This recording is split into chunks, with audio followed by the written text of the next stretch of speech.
Hey everyone, it's Justin Cowan from Creekside Sound. I'm doing a video today. I haven't done one in a while just because I've been so busy this summer with live stuff, but I figured I'd do another one today and focus on these CAPI VP28 preamps that I just finished building. I built a pair of them. They're great sounding preamps. I haven't had a huge amount of time to test them on a lot of different sources, but I'm looking forward to doing that in the near future. But today there's lots of information on these things in terms of how they sound and comparing them to other options on the market. But today I wanted to just kind of talk about the build itself. This is the second set of preamps that I built. I'll show you the other one that I built a few months ago was this AML Easy 1073, again a 500 series preamp. So I just kind of wanted to compare the two in terms of the build itself. I know, like I said, you can research online in terms of what they sound like and comparing them that way. But before I built them, I hadn't found a whole lot of information on the actual build themselves from somebody like me who doesn't have a background in this kind of stuff. When I built the AMLs a few months ago, the only experience I had prior to that with actually soldering on a circuit board was a couple things that I had to remove, and I don't even know if I soldered anything. I might have soldered a few components when I did my mod of my Apex 460, the advanced audio mod on that, which if you didn't see, I have a video. You can go back through my videos. There's not very many of them, so it won't take long. But you can go back through and see that video as well. But that was the first time that I actually built one of these. Comparing the two, I would probably say that the AML, which was the first one I built, is probably a harder build. As you can see inside, there's a lot more components. I don't know if I can get them both in the shot, but you can see there's a lot more components. This is the AML, this is the CAPI. It's a lot heavier, beefier. There's actually 6 sub PCBs in this as opposed to just one in the CAPI. There's just a lot more to this one. There's a lot more components, and so I would say it was probably the harder build, and I did that with very little experience. So if you're in the same boat as me and don't have a huge background in that kind of thing, don't shy away from these. They are still good, reasonably simple builds, and they'll produce a very good result. You can really get top quality gear at a very affordable price by going this route and building your own. The markup on buying them pre-built seems to be quite hefty, so I figured I'd try myself. It is a little nerve-wracking when you first start. You pour out a bag of all these components, and if one goes in the wrong set of holes, then you're going to have difficulty finding that later. But as long as you're slow and take your time, both of them, follow the directions, double check and triple check your work and before you move on, so that you don't have to go back through the whole board later to find a problem, and then go from there. The nice thing about the CAPIs is they have these test points along the way, so you can actually, they publish the values that you should be finding at each of these test points. So if you do have an issue, you can go back later and test at each one of these test points, and that will help you to kind of narrow down where your issue lies. So that's a nice thing with that. Like I said, overall, I think the CAPI was probably a little easier build. Having said that, the one thing that I liked about the AML build was all the components already came pre-cut and pre-bent. So what I mean by that is, like the resistors, where they go through the circuit boards, they already came pre-bent. Now, I read a lot of comments on that being a negative. I actually appreciated it. I just used a little piece of electrical tape and would do 4 or 5 at a time, tape them down to the board, flip it over, solder, pull the tape off, and reuse that same piece of tape on the next 5 or 6 or 3 or however many fit in that next little block. So I actually like that. The other thing I liked about the AML build is seeing the documentation and the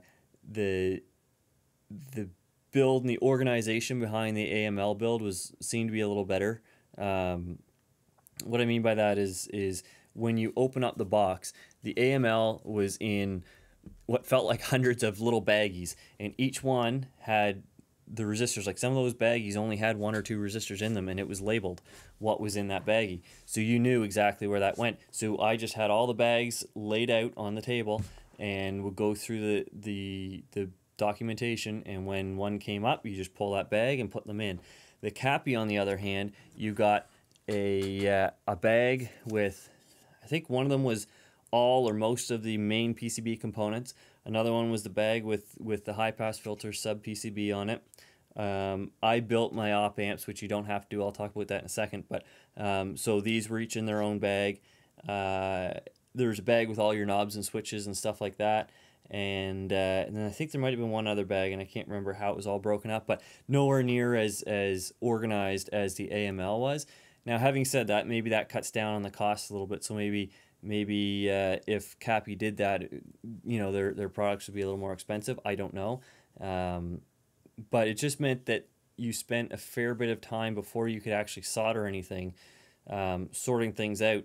And I actually had a separate piece of paper where I took the build and material sheet that they give you in the documentation that tells you, basically just lists the value of a resistor and then the resistor place. So you have to go through all your resistors with a multimeter, or you can read the bands and the colored bands on them. But you go through with your multimeter, check the resistance, match it up with the one on the bill of material sheet, then go over and say, okay, that's say it's R14. So then you write R14 on a piece of paper, and I actually taped that to the piece of paper so that if my elbow or a cord for my soldering iron or something happened to go across the page, it didn't scatter them everywhere and I'd have to start over. So that just made it a little more cumbersome or a little bit more tricky to keep everything straight. It also took a little bit more time sorting. So and it's just a larger margin for error that you might measure something wrong or put two on the same, you know, two different resistors in the same category. I don't know, but it was a little less organized. So that took a little bit more time with the CAPI, and you needed to be proficient with a digital multimeter, which isn't that difficult, but certainly an added step. Yeah, so with both of them, the big thing is just double and triple check your work and make sure that you're putting the resistors and the capacitors and all the parts into the right spot on the PCB. They're both very well labeled, so that shouldn't really be that big of a deal. But I made that mistake on one of my op amps. I was just going along too quickly and misread one of them, put a resistor in the wrong spot, soldered it in place, and then later on it came back and I needed to put a resistor in that same spot. So then I had to fight taking it out and getting a new one in, and anyway, so it was a bit tricky to fix that mistake, but at the end of the day it was fixed and everything worked. So all is well that ends well. But just make sure you're very particular and very careful that you're putting the right components into the right spot on the PCB. It's not difficult, it's just you need to pay attention. That would be the biggest thing. Oh, and make sure all your capacitors and that sort of thing that have polarity, so they would have a positive and a negative leg, just make sure they're going in the right direction. That's another thing that could screw you up, which actually screwed me up on the AML. Luckily, it was for a very minor thing in that on one of my two, the LED where it's a diode, they do have a positive and negative leg, and I accidentally reversed them on that, and so I have one LED that doesn't work.